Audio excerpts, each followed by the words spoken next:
Ladies and gentlemen, welcome to the Hyperconscious Podcast. Alan, what is hyperconscious? Once you understand why something is the way that it is, now you have the power to change it. Great conversations with great people and great questions are the keys to the kingdom of unlocking your consciousness. Every single action that you do starts as a thought. When you control the way you think, you will control the way you act, and you will control the way you live. That is hyperconscious.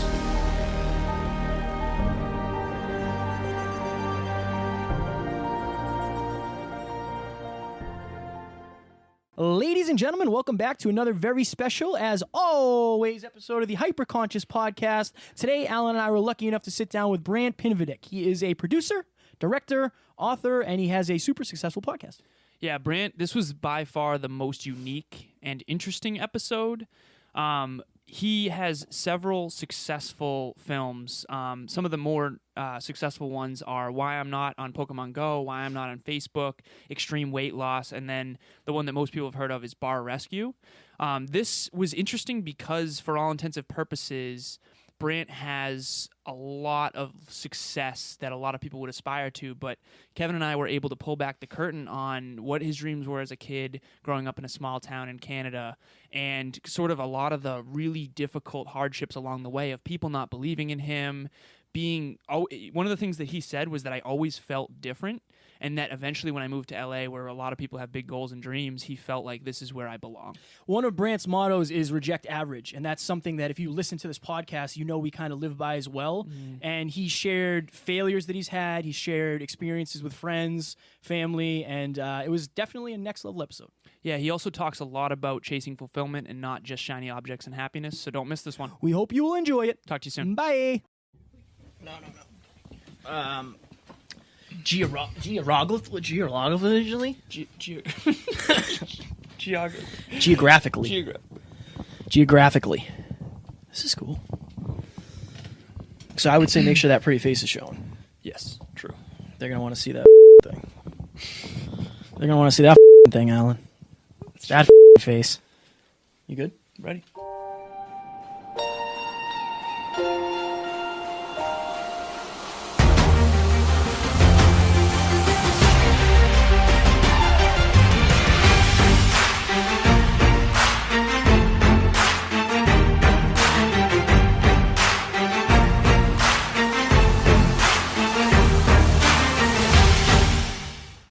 Ladies and gentlemen, welcome back to another very special, as always, episode of the Hyperconscious Podcast. We have another very special episode for you. We are sitting down with a very successful producer, director, Forbes contributor, speaker. You basically do everything. Ladies and gentlemen, we are sitting down with Mr. Brant Pinvidic. How are you doing today, my friend? I'm doing excellent, guys. Thank you so much. We are super excited to have you on. I appreciate you coming on. And lately, your Instagram, it looks like you are living the dream. You are scuba diving, you are rock climbing, you are doing all sorts of amazing things. And yeah, that's like you're kind of living, I feel like you're living a lot of people's dreams. Yeah, it's been a really interesting change. I spent a lot of years chasing paychecks and grinding it out in sort of the office, in the executive world, producing TV. And at some point I got to the stage where I was just like, what am I doing this for again? Like, why am I working so hard? Why am I trying so hard? Like, I found that the work side of things was the most unpleasant element of my day. Everything else I wanted to do work was getting in the way. So I just decided to make some sort of big changes as I went through things. And now it's snowballed like crazy. Brant, I love that. So I actually have a quote that came up on your Facebook. I actually just tried to add you your Facebook personal page as well, so we're going to be Facebook official, which will be sweet. But I don't know about that. But it's a tough group to get into, buddy. Oh, I'm sorry. You're right. Well, hopefully I'll win you over on this episode. So you wrote, "I am constantly in the relentless pursuit of enjoyment. I try to bring that pursuit to everything I do in and out of the office." So in the preamble, you mentioned that you're in a unique phase in your life where you're really chasing enjoyment. I think that I was watching an interview with you recently where you talked about how there is no green grass. and that the grass isn't greener anywhere, and that there's always going to be hard work and sort of challenges in whatever endeavor. Can you go a little bit into your take on like why you've transitioned into this more living the dream, chasing enjoyment type of phase of your life? Well, listen, I'll tell you the little story. You know, I was working with the NFL, and the president of the 49ers became a really good friend of mine, and we were developing a show together. And he came to Los Angeles with his CFO, and we were going to take a bunch of network meetings and been to the show. And we were in this big black Escalade riding together with my partner and I. And he and I were giddy in the back seat saying, like, oh my God, could you imagine this was your job working for the NFL? And like every week's a new team and a new challenge and trading players and like at the highest level and the biggest game of the year kind of stuff. And we were just giddy. And then I mean, not a word of exaggeration. 3-4 meetings into it later, we were doing really well. Everything was going great. And I could hear sort of Prague and Maury up in the front seats saying, could you imagine if this was your job every day rolling around Hollywood, pitching TV shows, taking lunches, creating new shows? And it was like such a big smack in the face of like, oh my God, anything you have to do for a living is work. It's a grind. It doesn't matter what it is. And I've been always looking at like, when I get here, this will be better. When I get here, this will be better. And like all the things in my life that I wasn't like really behind or I didn't love about the job, I always thought would be cured when I got the bigger job. And like, I remember one of my closest friends, his wife is a very big power player in Hollywood. She was up for a big job running one of the huge networks. And I said, oh, is she going to take the Fox job? And he said, like, no, that's not a good job. And I was just like, what? Be the president of a network? And he said to me, he's like, any job you can actually get is not a job that you're going to find very fun. And so it's like, it's only the sort of looking at other people and what they're doing. You envision what's great. But, you know, I just had been doing that for so long. And then, you know, you get a little bit older. My kids are a little bit older, so on. And I got to the point where I was like, there's a diminishing returns when it comes to sort of like success. And I'm actually writing a Forbes article about that right now, where I spent so much time in my life preparing ways to be successful. I spent no time actually preparing to be successful when I finally made it. When I finally made some money, when I sold my company and got a big giant paycheck, I thought that was going to be the moment, but it was just kind of like, okay, well, like, I better put up another goal to go try to knock down because I didn't know what to do. And at some point you realize there's a diminishing returns. You have a couple of cars. Yeah, you can buy nicer cars, I guess. But at some point they don't really have the impact they do as you're sort of climbing the ladder. When you get up near the top, you're like, what is all this work for? So I just changed. I just decided I'm just going to do – my first thing was I said I'm going to say yes to everything anybody asks me to do for the next year. And that's been 2.5 years I've been doing that. That's awesome. I actually have a flashcard that I wrote in preparation for this where you had talked about the 3 keys to preparing for success. You said you just wrote a Forbes article on that in particular because a lot of people strategize for success. Obviously, Kevin and I are on that climb, on that grind. And one of the best parts of it, I have this framework. It's called joy, happiness, and fulfillment. Joy is when you're in the process of doing what you love. So like right now, happiness is kind of result reliant. Like if this goes well, then Kevin and I will be happy. And then fulfillment only comes, in my opinion, when you're growing and contributing. And so for you, you talk about strategizing for success, and that's what Kevin and I do literally every time. We're constantly overwhelming each other. How do we level up? How do we level up? Oh, yeah. But you talk about preparing for success and the mental framework around that. Can you go into that a little bit for our listeners? Yeah, like you hit it perfectly. Like you're preparing for success, but you're preparing how to have success. You're trying to figure out how to, like you said, level up and do better and achieve. And that's great. And you need to do that when you're young and hungry and you got to make it and you got to, that makes sense. But what you realize is after years of doing that, you haven't spent a single second preparing for what happens when you actually make success. When it happens to you, then what? What are you just going to be magically a happy sort of filled person that is able to spend their money and grow their happiness because that's what you made the money for in the first place? And so I realized that I had become a professional working person that got fulfillment and joy and everything out of, crushing it at the office, but like almost zero time practicing, preparing for being able to enjoy the success I'd finally gotten after all the years of struggle and crap that I went through. It's like I wasn't even in the mode to do that. And I know so many people, particularly in this town, where it's like, listen, there's a lot of wealthy people around, and I know so many of them that sell their companies for $100 million and still work. And they say the same thing. Like, what else am I going to do? I love it. It's like, do you? It's mostly because you don't know what to do when you get success. And like, it doesn't matter how many zeros you have in your bank account. If you're not using that money to increase your level of enjoyment, then what is it good for? So I just decided to stop chasing that number and stop doing that, and just sort of like, I went for some balance first, and then I found like, I don't want balance. I want to be in the relentless pursuit of enjoyment business. And I've been like really ramping up to that. Brant, one of the things that we connected with initially, I saw your profile and I saw that one of the things in your profile says reject average. And that blew my mind because I think a lot of people take offense to that. And Alan and I are the type of people that like, I don't want an average life. I want an above average income. I want an above average life. I want an above average body. I want everything to be extraordinary. Have you always felt that way? Or is that something that you kind of grew into, that mindset of rejecting average?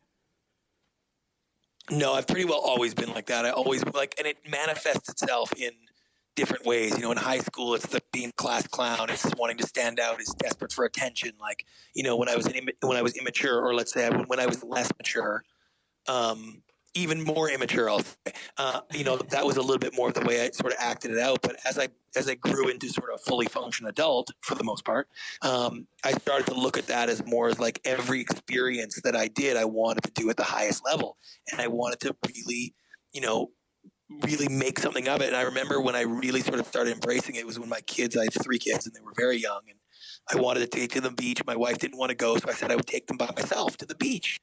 Not an easy thing with, you know, like a 6, a 4, and a 2-year-old. But I remember getting there and I thought, like, I'm going to treat this like this is a game show. Like, I'm on a competitive reality TV show about a dad taking his 3 kids to the beach, and the only goal is to get them all back alive. And I went out to be super dad for that day, like to be the most incredible, like toting dad that pulled 3 kids from the beach and survived, right? And I remember someone coming up to me, a stranger, saying, "Oh my God, I've been watching you today, and I've never seen a dad like this. It makes me so proud." And I was like, God damn, like that kind of feeling, if you could get it from something that would normally be a chore, I started to look at that in other areas of my life and where I could apply that sort of piece. And I just sort of like started putting that in everything I did. And it just became that sort of mantra that I used from that moment on. I love that. So another question, I have so many questions that I want to ask you. When I was researching you, I told Kevin, I'm like, this is unbelievable, the fact that we get to learn from this person. One of the questions that I really wanted to ask you was, when Kevin and I often talk on this podcast that until you find your thing, you're going to probably feel a little bit undirected. You know, we both feel directed, and we always say that the reason why you do something is more important than how you go about it, because if you don't have a strong enough reason, you won't follow through. For example, with fitness, like I want to be one of the greatest natural aesthetic men's physique fitness models in the world, so I have a stronger reason to go to the gym than someone who doesn't have that aspiration. And so I knew in my heart when I had that dream, and that's when it really clicked for me. And now all of a sudden, following through on fitness is not challenging. You obviously felt pulled toward this industry, and my question for you is when did you know that film and writing, directing, producing was like your thing? When did you know that like the film industry was where you wanted to be? Well, to be honest, when I moved from Canada and somebody offered me $105,000 for the year as a job, and I was living at home in my parents' basement suite with my wife, who was working at IBM, making $39,000, and that was more than we thought we'd ever make in life. And then it's like, I'm getting into TV, and the honest truth is, it was about the money. And moving to the United States and living my dream of being an American. And that made me excited, and I was good at that job. And I got paid, you know, and that was my first job. And then I got paid a ton of money to do this job, and I became very successful at that. And that's what was driving me. And the truth is, I find that people, and a lot of the people I coach, and I do a lot of CEO coaching now, but a lot of them get into that mode where you are, where they have this goal and this end, and they've heard all their lives that it's about the journey, and you got to do what you love. And it's like, I get that. I just don't know anybody that does that. I think it's just not realistic. The realistic is the journey is a grind, and you put your time in and you grind to get to a level of success so then you can make decisions and do what you want to do. The problem is sometimes you get swallowed up by that grind. And when you become the greatest natural physique in the world, are you going to be happy? Are you going to stop? Are you going to feel success? Are you going to be like, what will you do then? And you got to be I just find you got to be careful about that, because if you get, swept away and, you never get to your end goal, you're just in the grind forever. And I just don't know enough people that are in that mode where they're like, hey, I do what I want and I love it. It's easier to do when you're in a position like I am, where it's like, I don't have to worry about putting food on the table or paying my mortgage. So it's like, yeah, a big man can go make decisions with his life and change his career. Like, of course. It's like, but when I advise younger sort of like striving people, it's like, forget all that crap. Like, you grind when you need to, just be prepared and practice and think about what's going to happen if you actually, achieve your goal. Brant, you said you wanted to take a year and reach out and help as many people as possible. What else motivates you? Because like you said, you're not struggling for money. You know a lot of people. You're able to do a lot of different things. At this point in your life, what motivates you to continue grinding? Because you're grinding just in a different way. Yeah, and well, so here's what happens, right? So, Tony Robbins, you may have heard of him. He's a big inspirational guy. He and I became friends. We're doing a TV show together. He scrambled my brain, and he just made me sort of reassess the things that I really value in life. And so I kind of switched gears and focused a lot more on my speaking and my writing and a lot more on my consulting, because I do a lot of teaching on how to present and pitch and simplify your message. And I take a lot of public companies and I show them how to sort of reimagine their investor presentations. And I've been doing a lot, and I really enjoyed that. And, my brain scrambled where it's like, I'm going to do that. So I did a book proposal. I sold a book to Random House. So now I have a book coming out in next October. So I'm just finishing writing it now. So I got another 6 months before that even kicks into the promotion. I took a big step back from TV, where I'm only working on creative projects that I'm directing or that is very specific to the creative process, and not running I used to run a big company, and I don't want to do any of that kind of stuff. I just want to be creative, and that makes me excited. And I love my adventure club and doing all the cool adventures. So once I got into the mode where I stopped worrying about the paycheck and trying to hit a number and trying to figure out how to, like I said, just relentlessly pursue enjoyment every day, it was kind of like, okay, like you guys asked me at the beginning of the podcast, what I want to promote. And it's like, I don't really have anything to sell. I don't really need anything from anybody. It's an amazing feeling. Like, I'm working with a plumbing contractor, and he's not paying me to be his consultant, but I love it because it's such a different business, and I like helping people. And so I'm like, I gave myself that year when I stepped back from TV, and I've got another 7 or 8, probably 7 months of that. And I'm just saying yes to everything and having a blast. And I think that when you get in that mindset, it's big. And I'm still learning. This is kind of new. I still take on projects sometimes that I don't love because I think I should. And I'm trying to dial that back, but it's a focus that I'm trying now. This is one of the most fascinating interviews we've ever had. There was something literally, this is blowing my mind. And by the way, I'm a huge, huge fan of Tony Robbins. He's one of my absolute heroes. We actually just had Jarek Robbins, his son, on the show, who's amazing. I don't know if you've met Jarek. Him and I have done a little bit of fitness coaching together, working together a little bit with him, which is just awesome. But you said something on an interview recently that really fascinated me earlier today. I was looking at it, and you said that when money goes into your bank account, it becomes yours. And you said that got really exciting for the first 5 or so weeks, but that chasing it is exhilarating, but that having it is not. Now, that is super fascinating. I have a friend of mine, close friend of mine, millionaire mentor. Her name is Mariana Costa. We had her on the show, and I remember she said this one thing that really stuck out to me. She said, having a convertible Mercedes is awesome, but earning one is even more awesome. Can you talk a little bit about, for our listeners, the difference between the pursuit of something exciting and then actually attaining it? Yeah, I think what happens is the pursuit is always going to be the excitement, because again, you train, you practice the pursuit. That's what you do.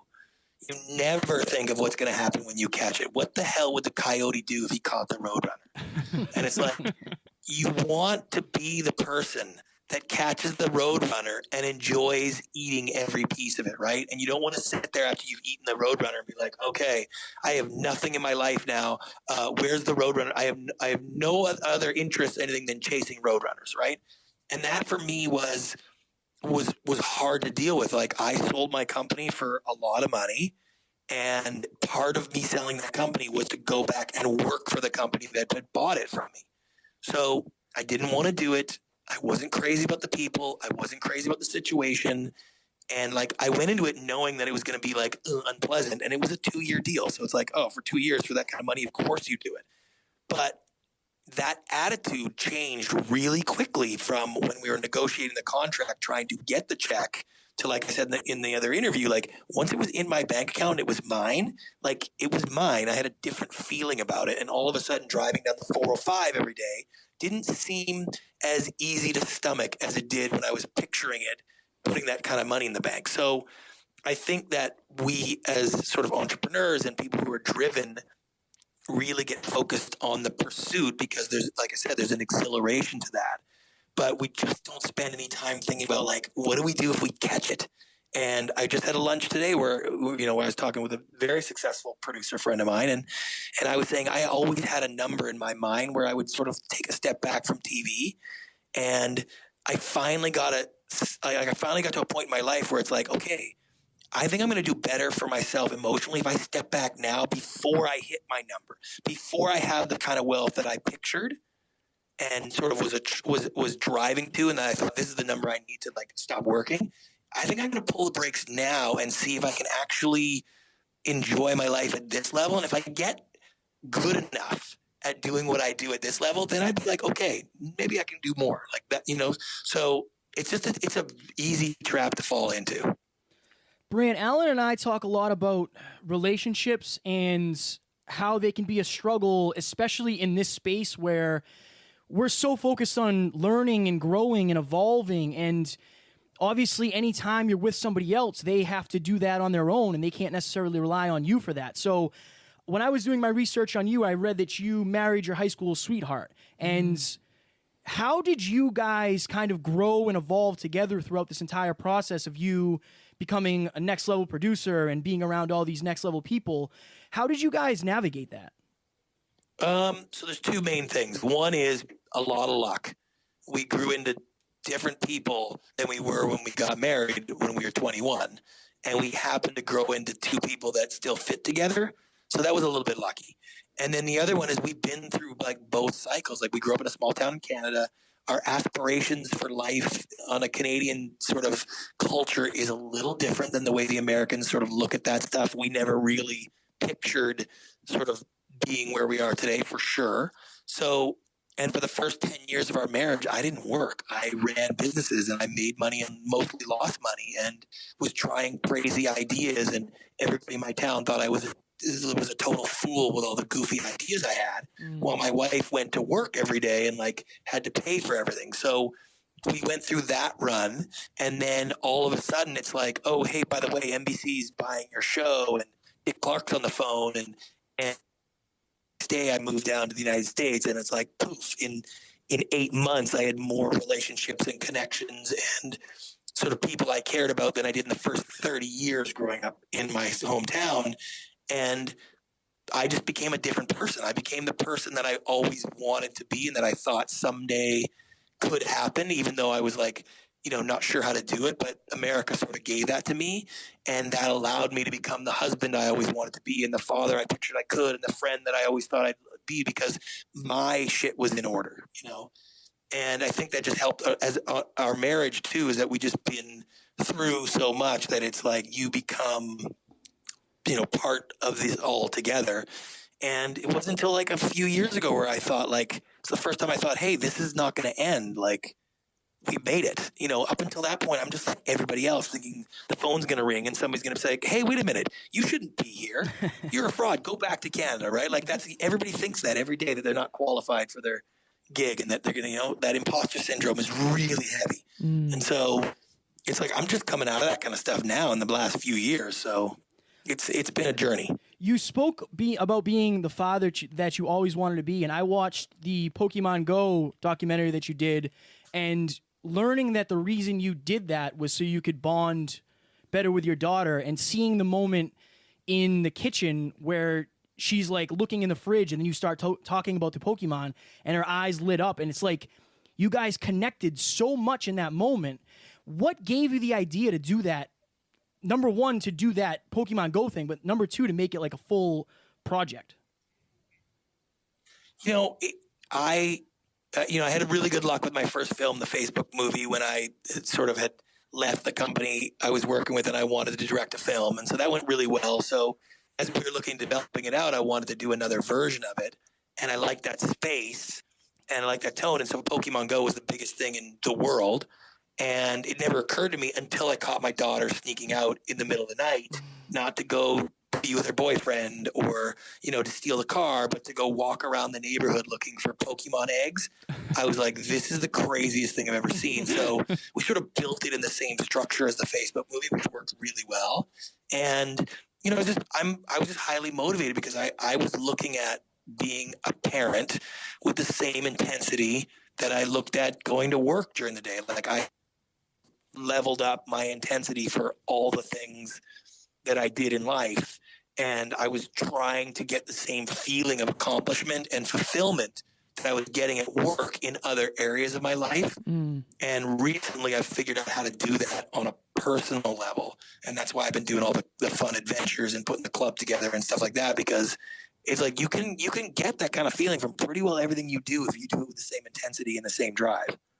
I absolutely love that. I have a flashcard that I carry around in my pocket at all times because similar to you earlier on in my career, and Kevin can attest to this as well, he had a similar experience. Kevin and I both made six figures at a very young age like you did, and we realized very quickly that the process, in other words, the day-to-day job that we were doing to make that money was something that was super unfulfilling and not in our hearts. I have a flashcard in my pocket. I'm sure you've heard of The Top 5 Regrets of the Dying by Bronnie Ware. It's a book where she was basically in hospice, and it was her job to take care of the terminally ill, and she realized very quickly that her real job was to listen, and she started noticing these common patterns of regret. And the number one is I wish I had I wish I had stayed true to my heart rather than doing what others had expected of me. You obviously grew up in a small town similar to Kevin and I. We live in Uxbridge, Massachusetts. We grew up together. And we have huge, huge dreams, huge aspirations. And like you mentioned earlier, you kind of were seen as crazy. I think a lot of people with huge dreams in their heart are kind of seen as crazy. I wrote this on my Twitter not long ago. If your heart's full of big goals and dreams, prepare to be doubted and laughed at every step of the way. Only you know what's in your heart, and only you can find the courage to follow it. Can you talk a little bit for our listeners about, our listeners, if they're listening to this podcast, we're pretty hardcore about dreaming big, not because of the actual attainment of the result, but because of the journey it's going to force you to embark on. Can you talk to our listeners a little bit about, like, what kind of big dreams you had early on and visions for your future, and then sort of how those started to manifest? And then more importantly, how you overcame all the people in your town who probably thought you were crazy. Well, and listen, it's a little hard to sort of pinpoint from your perspective because, as similar as Canada and the United States are, there's a definite difference in culture. And I say this to my friends all the time. It's like when you grow up in America, you too have this instinct built into your character that you work hard, you find opportunity, you can do big things, right? And in a Canadian sense, where I grew up, we didn't have that same. You don't have that same opportunity mentality, right? It's like you guys wouldn't plan on winning the lottery as a life goal, right? Like, right. Yeah, it could happen, but it's not something you plan for and dream of and focus on, right? And for me growing up, becoming a millionaire and becoming successful in business at a high level in a big industry is like, that's not a real attainable thing that we sort of are born with in our culture. I'm not saying everybody's like that, and there's East and West Coast of Canada, everybody's different. I'm just saying that's the way I was growing up. And I think that would be like a Canadian, like an American, like thinking they wanted to win the lottery and planning that as part of that's like what I would have been like if I was thinking that. But in my brain, that's what I always wanted to do. I wanted to do something bigger. I always wanted to try something. Didn't want to just be whatever it was in that town that we were supposed to be going to do. And potential and ideas that were out of the box were just like, what are you thinking? Like, there's not an acceptance of that. The opportunity and the size and the scope of what America brings is not the same. And so it was really hard. I never fit in. That's the only way I can describe it. Is just like it was just not the right fit. And it was like 6 months after moving to the United States, driving down the 405 in my convertible Sebring, like on my BlackBerry phone, wishing Merry Christmas and Happy Holidays to the people that I had just met who now were like so important in my life. And I was like, this is where I would belong. And very, very big Canadian music producer, David Foster from my hometown, we became very good friends early. And before we moved, my wife was like, obviously not convinced to be like, just chase some dream to move to Hollywood. David Foster called her out of the blue and said, like, this is where your husband belongs. Like, I've seen it with my own eyes. This is where he needs to be. And so I do think that you find your way through all the doubt, through all the issues, through the people that don't think you can do it. You will find your way, and you'll know when you find it. I love that. Alan and I always talk about the polished product. Like if for our listeners, they're listening to you right now, you have an adventure club where you go scuba diving and you rent ATVs and you do exciting things, go mountain climbing, things like that. You've already said you're not hurting for money, but what would somebody like? What is something surprising about you that nobody would know by looking at you? Oh man, going deep here, Brant. I'm really I'm a bad softie. Like, I cry at movies. I have an animal rescue foundation. Like, I listen to like really like pop music, and like, I'm just like, I'm pretty cheesy. Like, when you really get down to it, I'm a pretty cheesy, pop dude. And all my crazy cool adventure stuff is one thing, but like, I'm as far from Hollywood as you could possibly be. I live on 3 acres out in the north. I have a pickup truck. I have horses. Like, I just do different stuff. I shop at Walmart. Like, I'm just a Canadian kid at heart, right? Walking through the streets down Sunset Boulevard, like meeting people at Katsuya, wondering like, how are these people letting me into this system? I don't know. So, I think that's probably, you look at what you see online, and listen, it's all curated, of course, but I'm a pretty cheesy dad and regular old dude most of the days. I appreciate you sharing that, because it's easy for people to get lost in like social media nowadays is a highlight reel, and everybody, I think we know that, but not everybody does. A lot of people just get lost in it, and I think that we're all human at the end of the day, and yeah, you're uber successful, but at the end of the day, you're a regular guy with a heart that beats. You cry at movies, evidently, and you like animals, yeah. And it's good to bring that down so people know that you're just another person. You're just another human. Oh my God, like, I've been fired from jobs where I thought, like, I got fired, the head of the network for TLC, and I got fired, and I thought, that's it, my life's over. Like, that hurts. It stings like crazy, and like you never get to that point where you feel like you're finally at the level that people think you are. I don't think you ever get to that. One of my seminars that I teach in the keynote is I have my very first slide when I start is black and white text, and it just says, I'm not as famous and rich as you think I am. And that's just the reality of the world today, is that everybody has that layer of insecurity and the layer of persona that they put out there. And it's just like, but then I tell the audience, you are more famous and richer than you think you are. You just need to believe it. And so I think that, certainly in social media, what people confuse is the word content. A lot of people that are trying to make get their hustle on social media think they're putting out content when they're really putting out promotional stuff. Big difference. Content is something that you're doing for other people to sort of embrace and to ingest, and promotion is what you put out for yourself. And when you confuse those two things, makes it hard and never quite works the way you expect. So Brant, you're blowing my mind. I have a full page of notes here already. There's so many different questions that I really want to ask you. We want to keep it to an hour, so I'm gonna try to ask the most pertinent ones. I often say this one quote that I heard from one of my heroes, Wayne Dyer. He's an author. He basically said it's the silence between the notes that makes the music. And you talk about when you were fired from TLC by the head of the network and how that was a really dark time for you. I think it's really great that you're able to come on here and be so vulnerable and admit that you're just a regular guy with a heart that beats like ours, that you cry at movies, that kind of stuff. When you are in that dark moment of not feeling good enough, I'll make this quick, but Anthony Trucks came on the podcast. He's an ex-NFL player, and he was walking into a stadium, and he always tells this story on the Steelers, and there's 15,000 people in the stands, and even then he said, I still was trying to prove myself. It sounds to me like you've reached a point in your life where you are no longer trying to strive. You've sort of arrived in a way. And I don't mean that in terms of any sort of destination, but I mean in terms of your own realization of listen, I need to be okay with who I am now and be fully present in the moment and chase enjoyment.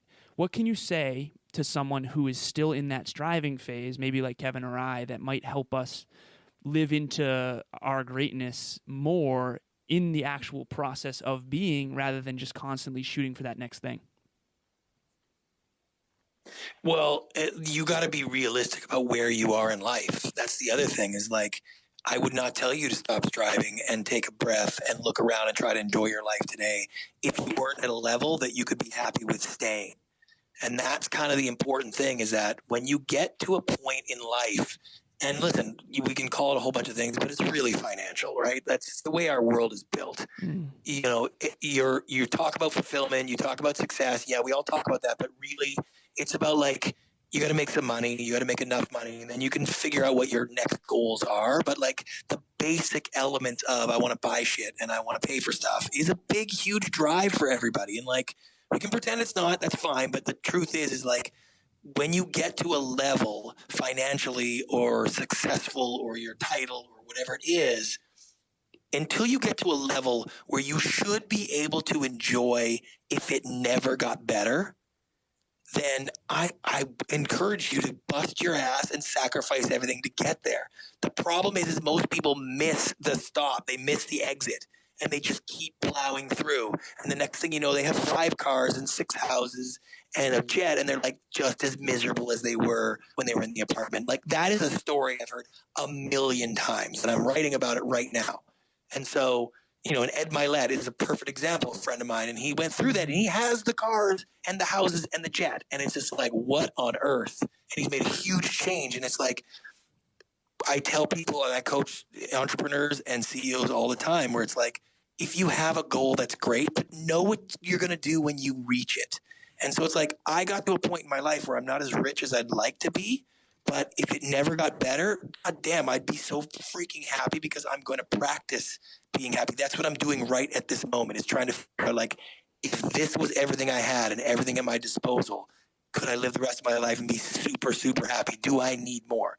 And it's not easy. It's not like flicking a switch, but it takes practice, but it's such a good exercise. And like Tony Robbins told me, the money will find you. If you can do that, everything else will work out. And so that's sort of my world, is where you're at. You just got to be realistic. If you really need more money because you got stuff you want to do, then go get it. But then be ready to use it when you get it, because it should buy you some sort of enjoyment. Otherwise, what the hell do you need it for? I love that. So I was watching an interview with you earlier, and you talked a little bit about how the pursuit early on, when you didn't have the money and how you couldn't pay for rent or couldn't put food on the table, you probably have a lot of nostalgia when you look back at those times when you were striving. And because I think that, as your friend Tony, as Tony Robbins would say, the only way we're ever going to feel happy is when we're making progress towards something we value that forces us to grow and then contribute beyond ourselves. And for people who don't have a big dream, I genuinely think that having big dreams will make all of us a better person, because Kevin and I have this concept called the Drive to 5, where on one end of the spectrum, you've got people who don't feel like they're good enough. They don't have a lot of self-belief, but they're humble by default. And then you've got the other end of people who have kind of an ego, who have undying self-belief, but maybe not the humility to realize they need help, mentors, coaches, stuff like that. So having huge dreams is going to force us to put in the reps, to challenge ourselves. And then the people that are a little bit ego-driven are going to be humbled. And the people who have no self-belief are going to prove to themselves that they're capable, right? So I'm a huge, huge advocate of having big dreams. But to get to my question, what would you basically said this on the interview. You said, I wouldn't go back and change anything because I'm so happy where I am. But if I can take myself out of that and really look back, do you have any regrets in particular that maybe some of us younger folk could take a lesson from?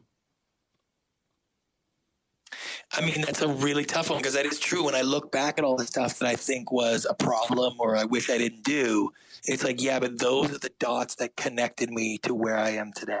Mm-hmm. And so some of those things where it's like, oh, I should have taken this job.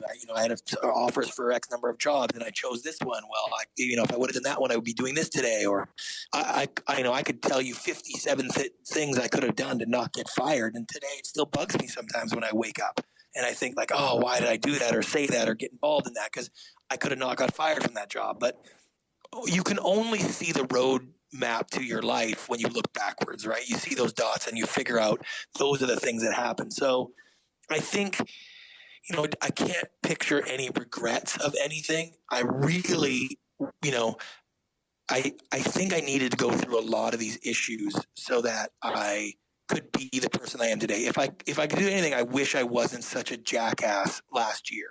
And I'm hoping that every year will be finally the year where I look at the year before and say, oh, yeah, you weren't a jackass last year, right? So, and unfortunately, learning and growing, you sort of look back at yourself a year ago and be like, oh, man, what did that guy know? Mm-hmm. And so yep. I think that if I look at my 20s, and my teens and my 20s, and I just think about me as a person and the relationships and the bonds I could have built if I was the person I was today, that's probably the only part that sort of like gives me that little itch, which is like, oh, I wish I could have done that better. So that's what I strive for now, is like hopefully not be sort of as an imbecile as I was before. We talked about relationships and we've talked about growing. How did you navigate friends and friendships and those kind of relationships? I know it's a little bit different because you obviously moved, so I'm sure you had to make new friends, but how do you navigate friends who maybe don't have as big of dreams as you, or they don't have that level of belief, or they don't have that level of vision? That's something that Alan and I are always talking about and always trying to figure out the right answer to. So I figure, who better to ask than you? Well, listen, I will tell you, I've struggled with that a little bit because I tend to draw myself to people who look up to me, where I become the leader of the friend group because I'm sort of an insecure and narcissistic type guy. If you saw my movie, that was the kind of the conclusion. And so I liked a little bit of that adulation, right? So, but it brings you to that level. So what I really found is when I came to America and I found people in this industry that were only better than me and were only more successful, it was a completely new feeling for me to find people that were satisfied and successful and happy. And so they didn't want anything from me. They didn't need anything from me.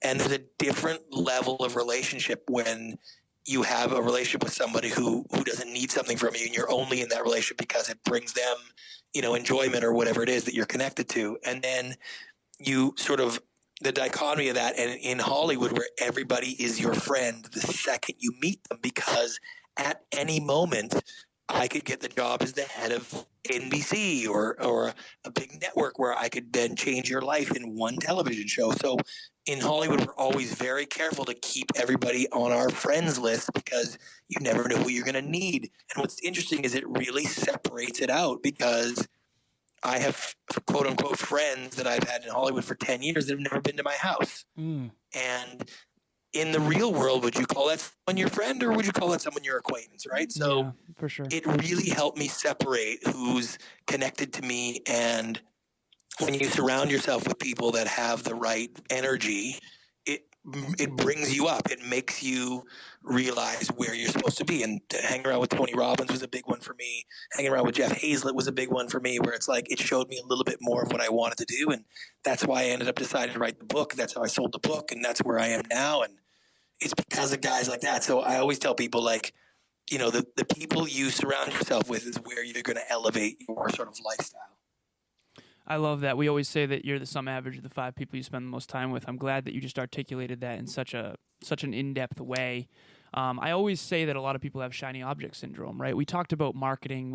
I loved your distinction between promotion versus content, because Kevin and I struggle with this a lot, Brant, to be frank, because on this podcast, we really are trying to bring teachable moments, value, not only to ourselves, but to our listeners. And on Instagram, I get a lot more hits on me, fitness shirtless, right? So, we live in a world where marketing, you need to kind of promote the polished product, and that's desire driven. So if you show people what they want first, then maybe they'll dive deeper, click on the podcast, and then learn something. Because I feel like a lot of us want the result, but we don't also want the process. In one of my speeches, you mentioned the first slide that you say in your speeches. One of my speeches, I basically say, if you want to be this guy, and it's a picture of me on stage holding the trophy, at a men's physique show, then you also have to want to be this guy. And then the next slide is me at 5 a.m. sweating, in the gym. And I would rather be that guy in the gym than the guy on stage. What do you say to people who are maybe chasing that result? And this tends to be the theme of this podcast already. Like, the result is the shiny object that maybe gets you on the journey, but like you always talk about, that it's the process that really matters. What do you say to people who are really focused on the shiny object? You mentioned that people that don't want anything from you, right? Like, how do you know the difference between someone who's trying to get something from you and then someone who genuinely just wants to work with you? Well, I think it's easy to see if you're being honest with yourself. The problem is when somebody wants something from you, they're really into you, and everybody likes to have people that are into them. And I've always struggled with that, because anybody who wants to be my friend, I want to be friends with. And that's sort of, I think, what we do naturally is we let people in that sort of feed our insecurities and our need to have people that accept us. And we never look at those relationships on an honest basis, right? And I got lots of people who want stuff from me, and I'm totally fine with that, because I understand the process and I'm not trying to get anything out of them in return. So I get to control the relationship. And I'm okay with people who don't want to be in the gym at 5 a.m. that would just want to be on stage if they could. Because I've been that guy before, and I understand that mentality. It's the same, you just got to be real straight with yourself, and it kind of helps. And I've spent so many years of my life as a delusional optimist because I didn't have a lot of choice, because nothing was going right. And so if I really looked at what was really going on in my life and the people who didn't respect me that I was pretending were my friends, okay, I didn't want to see that for what it really was. So I was pretending, and that kind of helped me get through. And so, but just as important is when I finally got into what I would call the light, it was okay, I took a good stock and changed the way I did things. And I'm not going to mention him by name, but I had a very, very famous friend who we were very close. And I loved telling people about my celebrity friend and how close we were. But the truth is that he didn't need anything from me in the relationship. He had bazillions of friends, and so it's I was the one working at the relationship. I was the one who had to call. I was the one who had to set time. I was the one who had to do everything. And mostly it was because I wanted to be good friends with him, because it was so cool. And as I finally grew as a person, I realized hey, I don't need that anymore. And so we still connect. We talk occasionally, but I don't chase it. And I don't tell people we're good friends anymore. I say I know him. I say we used to hang out, but I don't need to be able to say that we were buddies. And I think it's because a little more maturity, a little more self-awareness. It's okay, the reality of the situation is I was more friends with him than he was with me. So Alan and I always talk about the fact that we had a little bit of hardship that kind of it kind of forced us into personal development. It forced us into having big dreams, because we needed the vision to get through what we were dealing with at the time. I was suicidal at a point in my life, and Alan had a couple near-death experiences. So I know you said that there wasn't anything that you necessarily regretted looking back, but was there a certain moment where your back was against the wall and shit hit the fan and you knew it was now or never for you? Did you have one of those moments where it was just, I'm all in, this is all I have now? Oh my God. Well, when I'd come down to the United States to sell this TV show that I had made in Canada, and we were living in my parents' basement suite with my 2-year-old child, And my parents had literally said, like, you have to get a job. This is crazy. And I came down to the United States and I took a bunch of big meetings and I got all these, people were calling me like crazy, and Jerry Bruckheimer was on the phone, and it was this crazy thing to try to get this project. And, and I came back home and I told my wife and I was telling my dad, oh, I met Jimmy Miller and this guy. And none of these names meant anything to anybody, right? They'd never heard of them. And my dad said to me, okay, so where's the check? And it's like, oh, well, it's they're working on it. It's coming right now. It's like, well, where's the contract? And it's like, well, they don't do that. And it's like, oh, they don't sign contracts in Los Angeles? I was like, well, and it's like, it was not real. And you could see my wife was at the point where it's like, listen, I have done this with you before, where you chase some dream and we move. And it was just like, this is not going to happen. And we sat in a restaurant and I said, hey, they want me to move to Los Angeles. This is our shot. And I knew that if we didn't do this, I, as a person, was over. There was not going to be anything left of me. I had laid everything on the line. Nothing was working. I was in debt. And it was just like, there was no way, not that it couldn't fail. I knew that it was probably going to fail, but I just didn't think I would be able to face the reality of it failing, because it had kind of already failed from before and I just didn't recognize it. And we sat at this restaurant and I remembered I opened this napkin and I asked this waitress for this pen. It was this red pen she had. And I wrote down like a chart that basically said all the things that could possibly happen. NBC is going to make me this offer. Foster's Company is going to make me this. Dick Clark offered me this. And how much money we needed to move is a lump sum versus like a monthly wage and all this kind of stuff, to just basically to try to get my wife to say, okay, if one of these scenarios happens, we will move, right? And it was this desperate piece that I had put out there, and I had all these things circled of the options, right? And so now, luckily for me, within a week or so, I got offers that were double and triple what we had thought. And David Foster had called and was like, "Hey, this is real. You got to do this." And we picked up and moved. But that moment was literally going to be the make or break of my entire life right there. And what's crazy is I still have that napkin. It's framed and it's in my office. Yes, that's I'm awesome. so glad that you just said that. Brant, thank you so much for being vulnerable with us. Thank you for sharing that. I think, anyone who goes to your Instagram, and I want them to do that to check you out, they're going to see such an incredible human being, incredible polished product. The places that you've been to, the experiences you're currently creating for yourself and others is amazing. But I like that we were able to pull back the curtain on one of those moments. I always say this to the listeners, Kevin does as well, like the people who are the most successful are also the ones who were failed the most often. Like we always say that it's micro failures on the day-to-day basis that create macro success, because those are the moments you're going to learn. Fear and failure is when you learn the most, because when it stings, it sticks. So Kevin just hit me with we're almost up on time. We want to respect your time. Thank you for coming on the show. We both have we each have one question that we always ask the guests on the show. And so real quick, I have a chain around my neck with the North Star. It represents something that is very dear to my heart, my purpose. It's unwavering. It's the brightest star in the sky. It never moves. It's a guide for people. I believe we grow, we change, we adapt, right? But I do think there's a part of us that never changes. So what about you never changed? I'm just really enthusiastic and I'm really intense.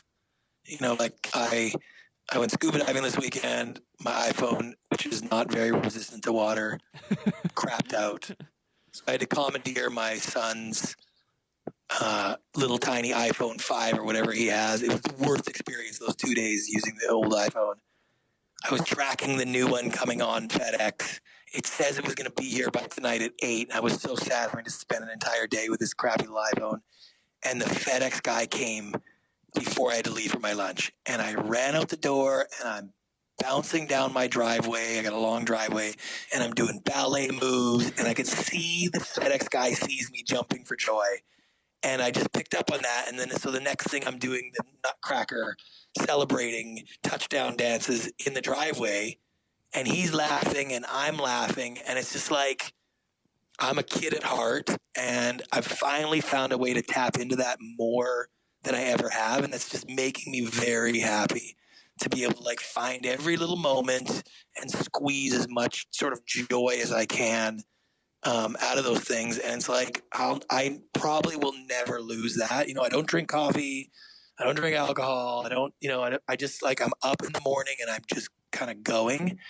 And I try to put that intensity on everything. I think that's what really has propelled me through the tough times as well, because I just sort of like I said, I'm a delusional optimist. I just kind of roll through. So it shows your energy in every single video I watched you in the podcast I listened to you in. You're always super energetic. You always just have high energy, and it's definitely what's the word I'm looking for? Consistent. No, when you take it from somebody. Oh, it's a contagious. Contagious, yes. Yeah, there you go. So Alan has his question. I have my question. Eventually, you are going to leave this world behind and go on to wherever it is you are. When you do go on, what do you want to be remembered for? Like, what do you want to accomplish with your life? I mean, I don't know that I think that big, really. I don't know that has a huge importance to me. Like, I'm a pretty insular guy, like my world is kind of important to me and my kids, and I do all that kind of stuff. So I'm really focused on the moment of it. I don't know that legacy and that has a real impact from, my work in social media stuff has really taught me that, like, the people that don't know you, that aren't connected to you, like, they really shouldn't have a lot of impact on your day-to-day life, So I think I'm more focused on, this day, the next day, and I'm in the middle of a huge project about longevity and man's quest for living forever and all the pharmaceutical elements that are literally only years away from breaking. And it's like, I don't know that leaving this world is a foregone conclusion in the near future for me right now. Anyways, that's the way I like to think. I like that. So very interesting. Yeah, you never know. I don't know how long it's going to last, but I'm just like, if I can practice and get really good at what I'm doing right now, which is having as much fun as I possibly can in almost any situation. And I try whenever I meet anybody, a cashier at a grocery store, the waiter, my Uber driver, I'm like, can I make this guy's day better just by our interaction? It's like, you'd be surprised how easy that is to do. Well, you definitely made our day better by sitting down and doing this with us. We definitely learned a lot about you, and honestly, I'm super grateful that we got the opportunity to do so. Excellent. Brant, this was hands down the most interesting and unique conversation we've ever had on this podcast. Thank you so much for coming on. I really appreciate that. And the delusional optimist thing that you say, I also have that bug, and I think that answer you just gave to Kevin's question is a testament to that optimism, because I also have dug into a little bit of the science coming down the road, screen printing organs, all kinds of stuff. I'm excited as well. My goal is 120. People think I'm crazy, but hey, maybe we'll get beyond that, huh? You got it. Anything you want to leave the listeners with, Brant? Let me see. Obviously you can find me on the web, on any of the socials at Brant Pinvidic. My new adventure club is going to launch in the next couple of weeks at rejectaverage.com and on Instagram at rejectaverage. And then I'm going to be in New York next week doing the Think Bold conference, doing a keynote on that, which is kind of cool. So if you want to go to thinkbold.com, you can get yourself some tickets. That'd be a good one to see. And other than that, I'm just out to interact and have fun. I was just saying this to my assistant. It's like, man, 5 months ago, I would never have done this podcast. I would have never taken this phone call or answered these emails because, 5 months ago, everybody who contacted me wanted to sell a show. And that's all I was used to dealing with, is everybody wanted something from me. And it's like, you know what? Doors open. Well, I'm glad we got you at the right time, because this has truly been a pleasure, and we appreciate you, Brant. Yeah, thank you, Brant. You got it, guys. The only thing we wanted from you was to learn from you. We've certainly done that. Thank you so much. Thank you for adding value to the listeners, and I look forward to seeing where you head and hopefully doing this again sometime. I love that. My door is always open. DM me for anything you guys need. Thank you so much, We Brant. appreciate you. Talk to you soon. Bye. Cool. Ladies and gentlemen, thank you so very much for listening to another episode of the Hyper Conscious Podcast. Going hyper-conscious will absolutely change your life, because if you understand why something is the way it is, now you have the power to change it. If you going hyper-conscious with us has changed your life in any way, please share this episode with one of your friends, because the more people that go hyper-conscious, the better this world's going to be for everybody. And if you would kindly leave us a 5-star review on iTunes, that would help us make more people hyper-conscious, and we would be greatly appreciative. Thank you. Bye.